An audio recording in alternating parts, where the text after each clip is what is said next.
ನಮ್ಮ ಹೆಸರು ಬಸವರಾಜ್ ಗಾಣಿಗರ್ ಅಂತಂದು ಜೈ ಕಿಸಾನ್ ಕಂಪನಿಯ ಮಾರ್ಕೆಟ್ ಆಫೀಸರ್ ಬಾಗಲಕೋಟೆ ಜಿಲ್ಲೆ. ಇವತ್ತು ನಾವು ಗುಳೇದಗುಡ್ ತಾಲೂಕಿನ ಹರದೊಳ್ಳಿ ಗ್ರಾಮದ ಗುರುಪಾದಪ್ಪನವರ ಹೊಲದಲ್ಲಿದ್ದೇವೆ. ಗುರುಪಾದಪ್ಪನವರ ಹೊಲದಲ್ಲಿ ನಾವು ಇದೇ ಒಂದು ವಾರದ ಹಿಂದ್ಗಡೆ ಟೊಮೆಟೊ ಮೇಲ್ಗಡೆ ಜೈ ಕಿಸಾನ್ ನ್ಯಾನೋ ಶಕ್ತಿ ನ್ಯಾನೋ DAP ಅನ್ನ ಡೆಮೋ ಕೊಟ್ಟಿದ್ವಿ. ಸೊ ಆ ಡೆಮೋದ ಕೊಟ್ಟಿರತಕ್ಕಂಥ ರಿಸಲ್ಟ್ ಯಾವ ರೀತಿ ಆಗಿದೆ ಅಂತಂದು ನಾವು ರೈತರ ಬಾಯಿಂದ ಕೇಳೋಣ. ಸರ್ ನಮಸ್ಕಾರ. ನಮಸ್ಕಾರ.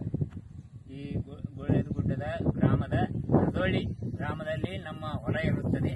ಅದರಲ್ಲಿ 5 ಎಕರೆ ದೊಳಗ ನಾವು ಗಾಂಜೋಳ ಮತ್ತು ಟೊಮೊಟೊ ಹಾಕಿದ್ದೇವೆ. ಅದರೊಳಗೆ ಹಿಂದ್ಗಡೆ ಈ ವಾರದ ಹಿಂದ್ಗಡೆ ಈ ವೀರ್ಯ ಡೆಮೋ ಕೊಟ್ಟಿದ್ದಾರೆ. ಇದನ್ನು ಕೊಟ್ಟದ ಸಂಬಂಧ ನಾವು ಎಲ್ಲ ಪೀಕಿಗೆ ಹೊಡೆದಿದ್ದೇವೆ. ಅದು ನಮಗೆ ಚಲೋ ರಿಸಲ್ಟ್ ಕೊಟ್ಟಿದೆ. ಕಾಯಿನೂ ದಪ್ಪಿದೆ, ಹೂವನ್ನು ಭಾಳ ಬಿಟ್ಟಿದೆ. ಅದರ ಸದುಪಯೋಗ ಎಲ್ಲರೂ ಪಡ್ಕೋಬೇಕನ್ನುವಂತ ನಮ್ಮ ರೈತ ಬಾಂಧವರಿಗೆ ಹೇಳಿಕೊಳ್ಳುತ್ತೇವೆ.